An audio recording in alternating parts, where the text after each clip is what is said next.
Hello and welcome to my channel where I discuss fantasy Formula 1, my drivers, my constructors, my transfers, my chips, my strategies and more. Yesterday we had the first race of the season in which Max Verstappen will win his fourth World Drivers' Championship, the Bahrain Grand Prix. And yeah, it was complete and utter domination, but we're not here to talk about Max Verstappen completely sweeping the floor with everyone.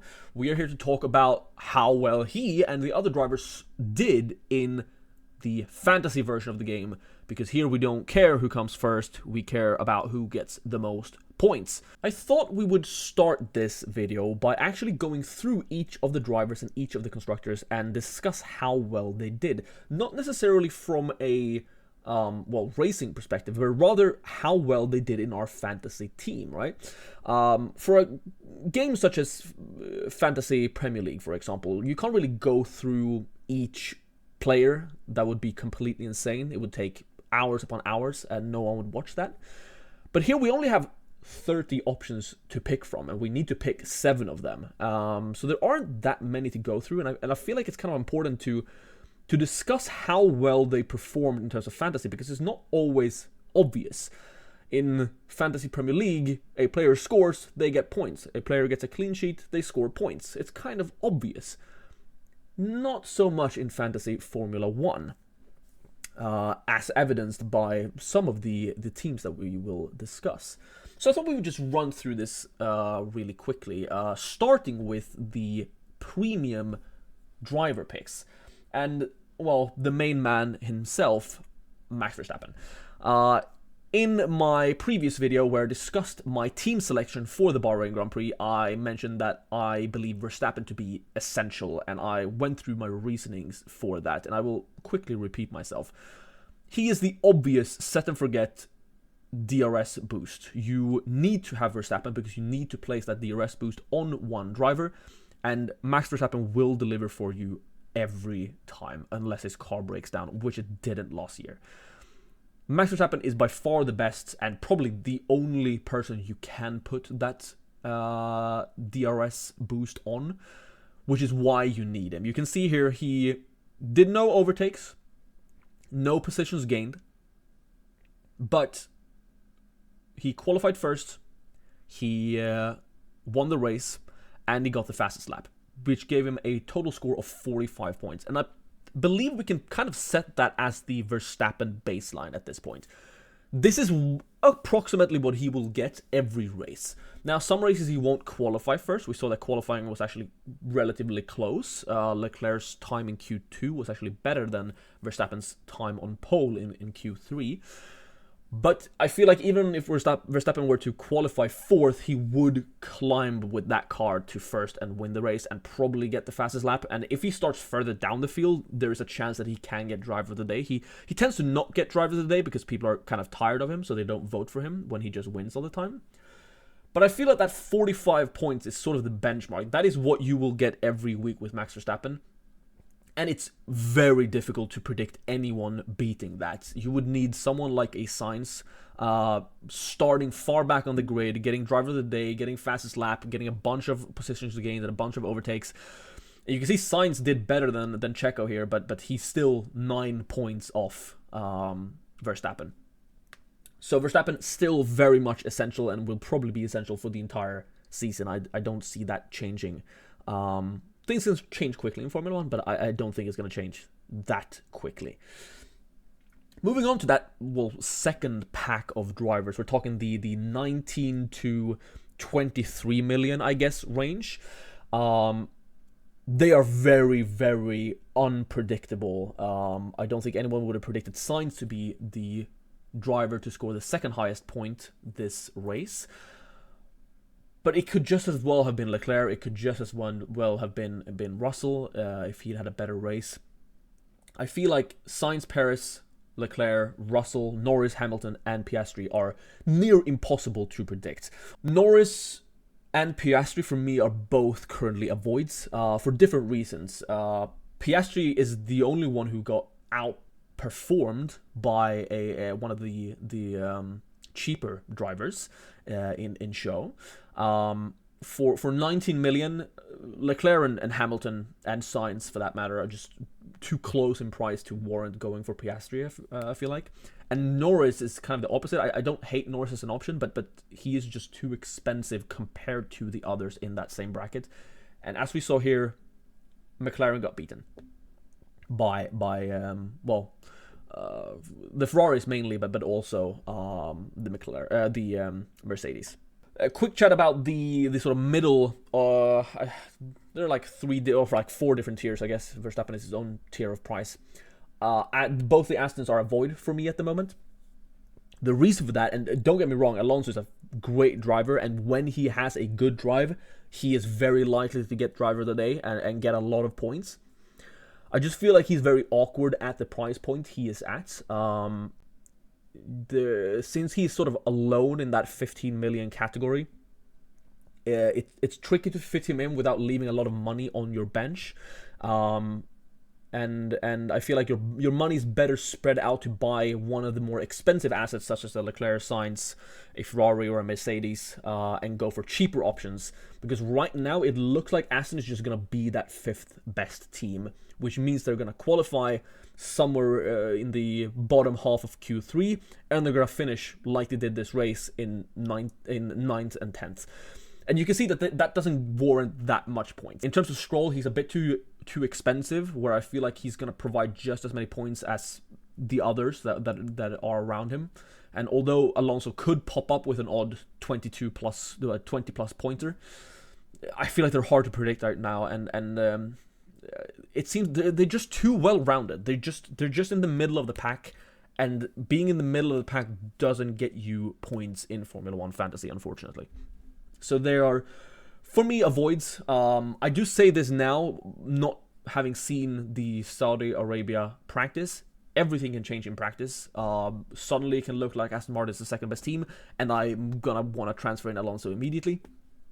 But for a sort of general term, what I can read from this specific race in Bahrain, that is my assessment. Now let's move on to the budget options, the bottom 5 teams, if you will.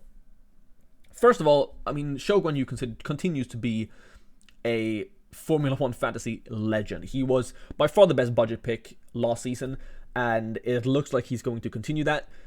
Why? He just climbs position. He's just good in the race and not that great in qualifying. And it looks like that Sauber is not very strong in qualifying either, but has a decent race pace. Bottas would have probably gotten away with a decent point score if he didn't have that absolutely disastrous pit stop. So I don't think you can read too much into Bottas's points here. I do believe he would have been higher up around the sort of 7-8 region if it weren't for that absolutely not only the tragic pit stop, but also the start in which he got completely sandbagged behind Hülkenberg and Stroll. So Show looks a great pick. He's already risen quite a bit in price. I'm happy that I have him in my team. But the Show looks like a solid pick, and I don't hate the Bottas either. Surprisingly, Haas doesn't look like an awful pick either. And here is the big conundrum, or the thing that is very inconsistent, I guess, with the scoring in Fantasy Formula 1. Hülkenberg is an absolute legend, putting that Haas into Q3 time and time and time again.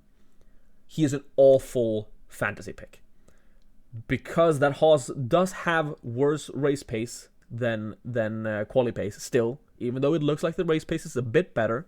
Starting in the bottom half of Q3 in a Haas is a recipe to get minus points. And Hülkenberg, I mean, he had an unlucky start to the race, obviously, but he would not have come away with a lot of points. Would he have gotten those overtakes if he had not been sent back last in the beginning? I don't know. I can't see him being higher than maybe 3 points had that incident not happened at the start. Whereas Magnussen, who looks to not qualify the Haas where it might be able to, looks to be the better pick in terms of fantasy, rather than Hulkenberg. I know this is going off of one race and one race alone, but it seems that K-Mag and Hulkenberg have similar race pace, and even if Hulkenberg has slightly better race pace, the fact that Hulkenberg starts further up the field, it means that the faster cars behind are going to pass him, whereas Magnussen might just keep it there, or if he starts even further back, somewhere in the 18, 19, 20, he could probably climb and get you some points. So I actually don't hate the Magnussen pick, surprisingly. I thought Haas were going to be complete avoids. That does not seem to be the case, actually.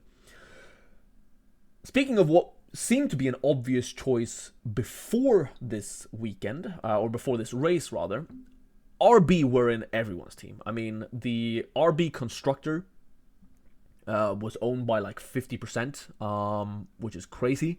And both Ricciardo and Tsunoda were very highly owned as well, mainly Ricciardo.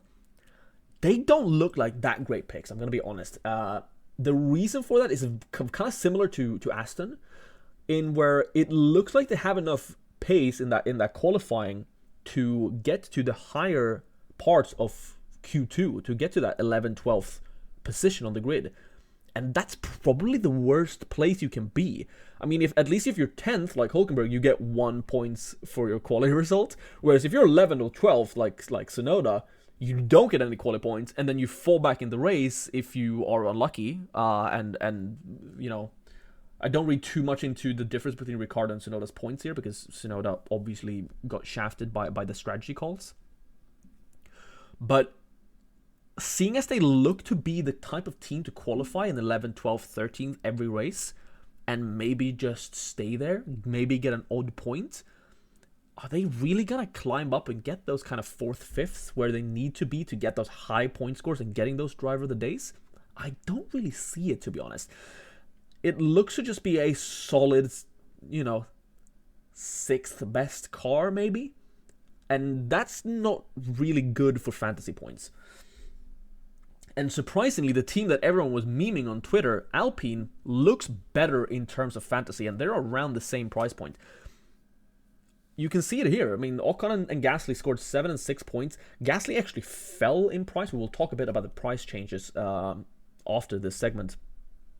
But being 19th and 20th on the grid lends for some ability to climb in the race. All you need is, a little tussle at the start where Hulkenberg smashes his front wing into the back of Stroll, and then some steering wheel issues for Sargent, and suddenly you've climbed 2-3 positions and you're getting some points. So I actually don't hate the Alpine picks, and I might even value the Alpine picks above things like Ricciardo and Tsunoda at the moment. And considering my team, which we will discuss at the end of this video, if I don't see any reason to do any massive restructuring in my team, I think Gasly could be on the way in for Ricciardo or Tsunoda, especially since he fell in price. Last but not least, then, we have Williams. Williams, I can't read too much into this first race of theirs. It seems that they kind of suffer from the same thing as RB, where Albon looks to qualify in P12 and then perhaps not gain that much unless things scrambles happen at the front. They had some pretty weird issues with the steering wheel in this race, so I can't really read too much into the results. But they still look to be that very track-dependent team where you have to do your research during practice to see if the Williams assets are worth bringing in. Sargent, I mean, he got 3 points, which is more than what Albon got, but he probably looks like an avoid. He dropped 2 positions in the race, finished P20.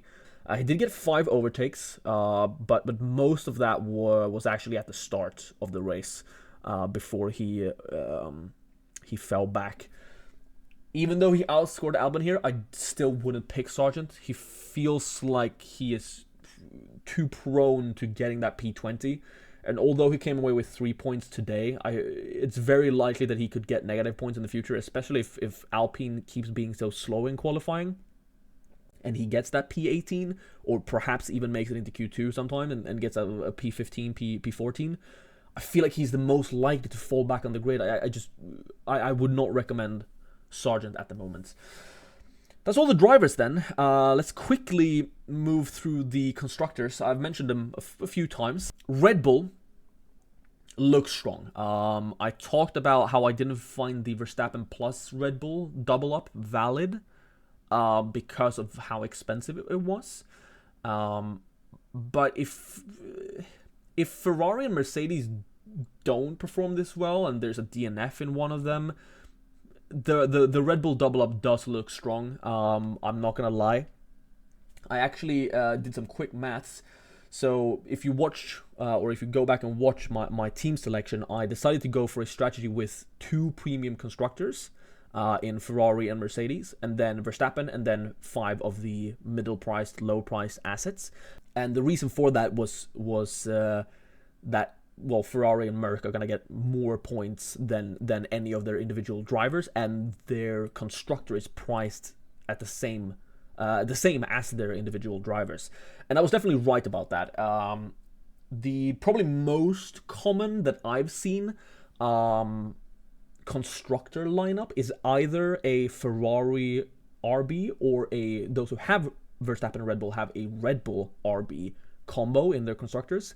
Now, RB, I already discussed why I don't think their picks and them as a team look that great for fantasy at the moment. So Red Bull and VCarb, that combo gave you 96 points, whereas my combo of Mercedes and Ferrari gave you 115. And the Ferrari VCarb combo, which then would have added either Leclerc or Hamilton, was probably the most common. I don't think that many people had Sainz over Leclerc or Russell over Hamilton.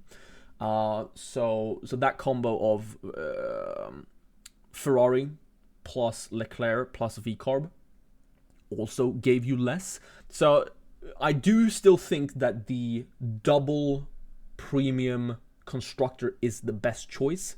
Now, whether that's Ferrari, Mercedes, or if you want to chuck a McLaren in there, if you have the extra cash, and then you just ignore basically every other premium driver, and just, you just hope that the other drivers do well, the drivers in those teams do well, and you get their points, right? So I really like the Ferrari Mercedes double up. Their assets look good, but their constructor as an asset look better because you just get the points from both of them.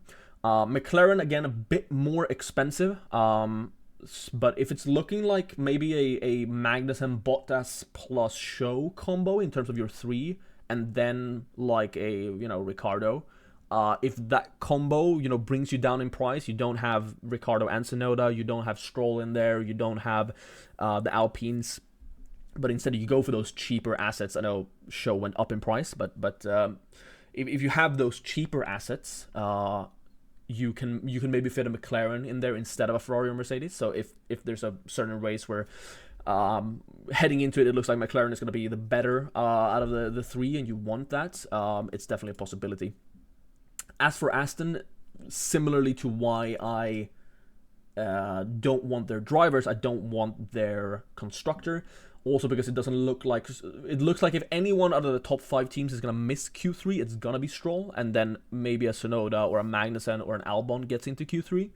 No, did I say Magnussen? I meant Hülkenberg. I'm very sorry. Sorry, Hülkenberg. That means that someone has to miss out, and the person that's most likely to miss out, from what it appears, is Lance Stroll, which means that Aston Martin, the constructor, don't get those extra points from getting both their drivers to Q3. Therefore, Aston as a constructor is a complete avoid for me. As for the back markers, again, I just think the Ferrari Mercedes combo is too strong, but if we want to go through them, there's not that much separating them, to be honest. I mean, it's single points. Most people are sitting with a VCarb. They didn't look great. I would actually prefer an Alpine. As weird as that is to say, I actually prefer the Alpine at that price, and probably even the Kick. Probably not the Haas because of Hülkenberg, and probably not the Williams because of Sargent. But yeah, it's if I had to go for one of the cheap ones, it's probably Alpine or Kick at the moment, actually, because it looks like they're gonna qualify far back and maybe climb in the races. So yeah, that is all the drivers and all the constructors, let's move on and talk quickly about the price changes that we've seen after the Bahrain Grand Prix. So we are back on the F1 Fantasy website. If you're wondering what website I was using on the previous segment, it is f1fantasytools.com, where you can see all the live scores. But yeah, so here you can see my team. The unfortunate couple of price decreases here are across 3 of my assets, but the main one is Shogun Yu going up 0.5 is delightful. So let's actually go through quickly and discuss some of the price changes and just if they change anything. If you didn't have Verstappen, if you're one of the 53% of people who don't have Verstappen, him rising in price again is gonna hurt. You really want to get in on him now. Lando Norris increasing in price to me is shocking. I don't know why he changed in price. He went up in price. He didn't score that well. Checo going up 0.3 makes sense, but it kind of makes him more difficult to pick. It definitely creates some separation between him and the assets in the 19 million category. So he is definitely harder to pick up now if you're looking for a second driver. But again, personally, I don't really care what price these drivers are at, since I'm mainly focusing on their constructors plus Verstappen. As for the 19 million assets, slight increase for Lewis, doesn't matter that much. It's pretty much the same. Leclerc going up 0.3 is kind of difficult. He's probably the if I had to go for one other premium driver, it would probably be Leclerc. If he had not had issues with the car, I do think he would have been on the podium over Sainz. So he could have had a really good race if not for the issues with the brakes. George Russell plus 0.3, more expensive, even more difficult to pick those assets up. Oscar Piastri increasing 0.1. I don't get that at all. He scored 10 points. Shogun Yu scored more. Carlos Sainz up 0.3 makes sense. He definitely deserves to be in that price category with the other 19 million assets. But again, it makes him more difficult to pick up. Slight increase for Fernando Alonso makes him even less viable of an option for me. Lance Stroll going up 0.5 really creates some separation between him and Daniel Ricciardo. Previously, he was kind of in the same category, so you could almost fit a Lance Stroll in as one of your mid-priced assets. I think if you have Lance Stroll, you should be kind of happy. Especially if you have someone like Shogun Yu and Magnussen, who've also risen in price, as we'll see. Because Lance Stroll looks like someone that is going to qualify at 13th, but that asset is going to carry him forward a bit. So he looks to be probably the best mid-priced asset in terms of points gain. But now that his price is increasing by that much, he seems difficult to pick up. He could also have stinkers. You never know with Stroll. Slight decrease for Daniel Ricciardo doesn't really matter. It's unfortunate if you own him, but I mean 58% of people own him, and I think that's why he decreased in price. I do believe that the price increases and decreases, I don't actually know how they work. There's probably some information about this somewhere. But I do believe they're based on the percentage picked. And the reason why I think that, if that's confirmed somewhere, please tell me, is because Ocon scored 1 more point than Pierre Gasly. He increased the maximum 0.5, whereas Pierre Gasly decreased 0.1. I mean, Esteban Ocon is now a complete avoid for me, because just to get Pierre Gasly instead. Slight decrease for Tsunoda. I definitely believe he is the better option between the two now. They seem very even in terms of what they can gain in terms of points on a race per race basis. Slight negative for him this week, but that was strategy based, I believe, and also the fact that he started P11, which again is the worst position to qualify if you're playing fantasy. P20 is infinitely better to start than P11. Shogun Yu increasing 0.5. He's the GOAT. I probably wouldn't. Maybe I wouldn't pick him up now. I would probably go for a Bottas instead. That price difference now, it being 1 million, is kind of crazy, and I feel like both of them can have a good race. Yeah, Bottas is definitely the one I would go for if I were to pick one of them. Albon, slight decrease. I would still pick Albon over Sargent every time. And Magnussen with a massive increase after getting 7 points with that low pick rate, whereas Hülkenberg dropped further. That low price for Hülkenberg looks tempting, but don't fall for it. Bottas is a much better pick because Hülkenberg is going to put it P10 a lot of the time, or a couple of times. That's the prices for the drivers. Quick constructors recap. 0.1 extra for Red Bull is not that bad. If you want to go for the double Red Bull strategy, it's definitely still possible. Something like this, or something like this. There we go. Something like this it looks pretty good. I don't actually hate this. This looks really strong, and if it's looking like Perez keeps getting P2s every time, this could definitely outscore the Ferrari Mercedes combo. McLaren plus 0.1 makes it even harder to pick, in my opinion. But I mean, it's a plus 0.1. Mercedes plus 0.1, Ferrari plus 0.3 is probably deserved. I don't understand how Ferrari was the 4th most expensive constructor. I think Ferrari is probably the best constructor to own at the moment. Plus 0.5 for Aston make them impossible to pick. That is a really rough price point, and I would avoid that completely. All of the back markers going down 0.1 make them easier to select, to be fair. And I guess that sort of offsets the increase to Red Bull Racing. So the Red Bull Racing increase is not that massive. But I still think something like a Mercedes-Ferrari combo or this combo is good. The problem with this, obviously, is that you lend yourself to having to go for something like this. You kind of have to go for a Logan Sargent to be able to afford it at all. So McLaren's price point, which I discussed earlier, make them hard to pick in a setup like this. And in terms of going for one expensive and one cheap one, such as this, I just think this is better.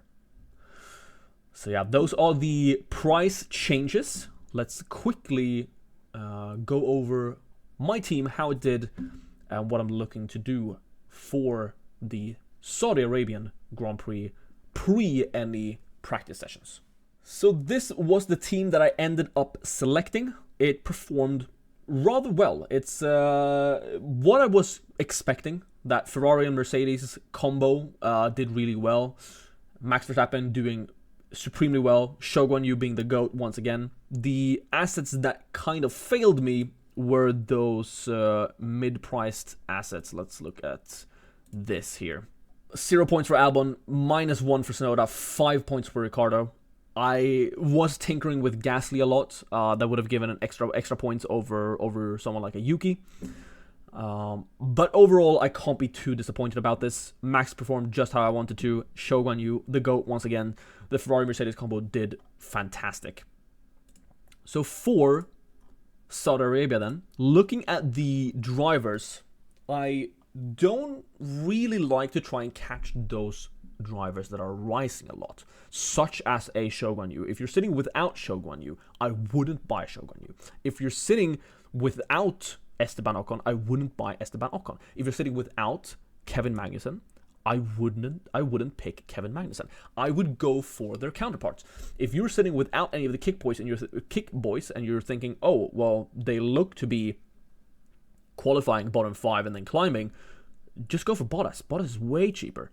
Right now, Bottas is a better option than Shogun Yu. Exact same goes for Ocon and Gasly. Why go for Ocon when you can go for Gasly, who's just cheaper? Exact same goes for Ricciardo and Tsunoda. Why go for Ricciardo when you can go for Tsunoda? The points they're going to score is not going to be that drastic unless one of them DNFs. So, in terms of the points they get when they both finish a race, I mean, it's a 6-point difference. Yeah, it's a -1. It looks bad, but that's just a 6-point difference. This is a 1-point difference. This is an 11-point difference, but, I mean, Valtteri Bottas might as well crashed with that pit stop. So, in terms of what to go for here, if you don't have any of the assets rising, I would kind of avoid them. And I would focus on assets going down, but look to be scoring similarly to their teammates in another weekend. As for my own transfers, well, it completely depends on practice. I will make a full transfer or team selection video, rather, after free practice 2. But what I am eyeing up is moving away from Yuki Tsunoda and Daniel Ricciardo and looking to pick up Pierre Gasly. Pierre Gasly looks like a really good pick at 7.7 million. It's probably Daniel Ricciardo to go. But it depends. I don't think I'm looking to upgrade anything else, so I could just go for a Sonoda, who's at a similar price point. The person I'm looking to pick up is Pierre Gasly. This would be the simple pick. Each weekend or each race, you get 2 free transfers, and you can only carry over one of them for the next week to have 3.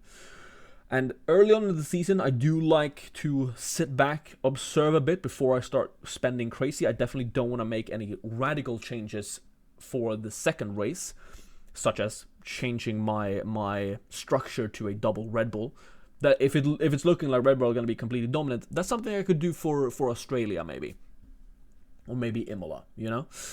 Somewhere soon down the line before Red Bull goes off and, you know, their price reaches the stratosphere.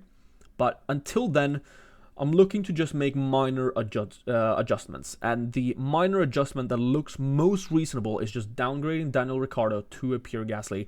Pierre Gasly, well, the Alpine looks shit, which means they start last and they might climb.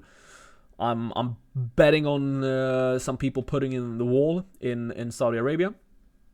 So if Pierre Gasly can avoid that and just stay last in the entire race, he could pick up a similar point score and perhaps rise in price. But yeah, that's my team for the Saudi Arabian, or my thoughts about what to do with my team, rather, for the Saudi Arabian Grand Prix.